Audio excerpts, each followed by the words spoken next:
যে কমিশন যে সমস্ত রিপোর্টের ইম্পর্টেন্ট জিনিসগুলি বাদ পড়ে গেছে, এগুলি করা হয় নাই, কিন্তু যেগুলি করা হয়েছে সেটাও একটা অ্যাচিভমেন্ট, অনেক অ্যাচিভমেন্ট, এবং এর জন্য ওনারা পুরা কমিশনই আপনাদের এটা ধন্যবাদ পাওয়ার যোগ্য, এবং আমরা আপনাদেরকে ধন্যবাদ দিচ্ছি যে অন্তত 50% তো হয়েছে, বাকিগুলো যাতে হয় আমরা আশা ছাড়বো না, আমরা এটাকে করে যাব।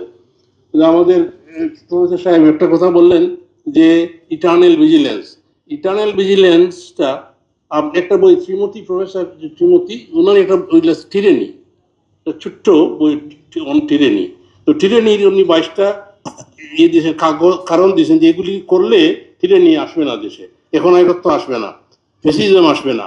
লাস্ট কারণটা দিয়েছেন উনি, কারণটা না সাজেশনটা দিয়েছেন যে ওই যে কথাটা ওনার নয়, eternal vigilance is the price of liberty, এই কথাটা আমরা সবাই জানি, বলি, কিন্তু উনি বললেন যে না, এর অর্ধেক কথাটা বলি না আমরা, ওই কথাটাই উনি বলছেন শ্রীমতী।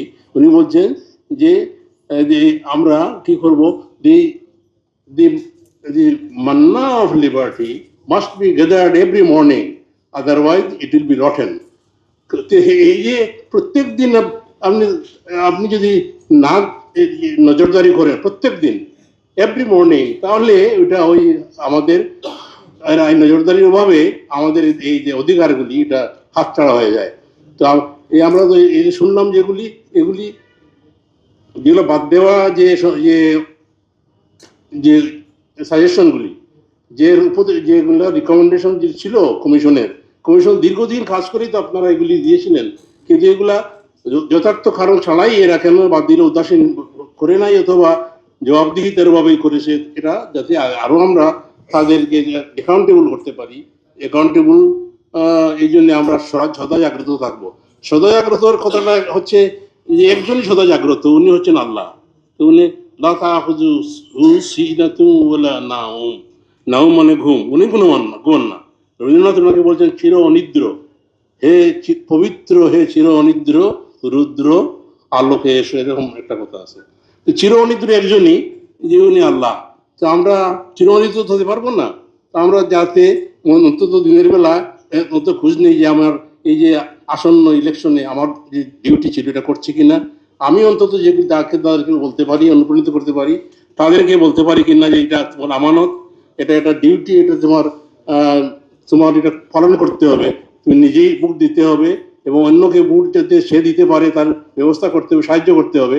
ইলেকশনের দিনে আপনি একা যাবেন না, 4-5 জন নিয়ে যান, ভলান্টিয়ার নিয়ে যান, সংগ্রহ করেন। তো যেভাবে আমরা পারি আর কি এইটার সাহায্য করবো যে ইলেকশনটা মিনিংফুল হয়, কারণ ইমিডিয়েট আমাদের সামনে যেটা আছে সেটা হচ্ছে ইলেকশনটা। এরকম ভালো লোক না দিলে আমরা ওই আমাদের স্বাধীনতা নষ্ট হয়ে যাবে। আমি স্বাধীন মানে হচ্ছে আমি আমার অধীন, কিন্তু আমি তো পারি না।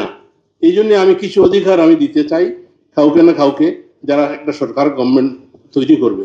তো সেই লোকটাকে যদি আমি টাকার জন্য দিয়ে দিই, বা টাকা ব্যবহার করে যে আমার নিয়ে যায় এবং আমি প্রতিবাদ না করি, বা তার প্রতিবাদের যদি চেষ্টা না করি, তাহলে আমিও দায়ী হয়ে যাব আমার ডিউটি না করার জন্য। সুতরাং আমরা প্রত্যেকেই সজাগ থাকবো। ওই যে কি বললেন, নজরদারিটা আমরা জারি রাখবো, এবং রাখলে ইনশাল্লাহ আমরা একটা সুন্দর ইলেকশন পাবো। এবং সুজন এই কাজে এইভাবে চালিয়ে যাচ্ছে, এটা চালিয়ে যাক, এবং মিজনুর সাহেবের হায়াত তার হাতকে শক্তিশালী করবো আমরা।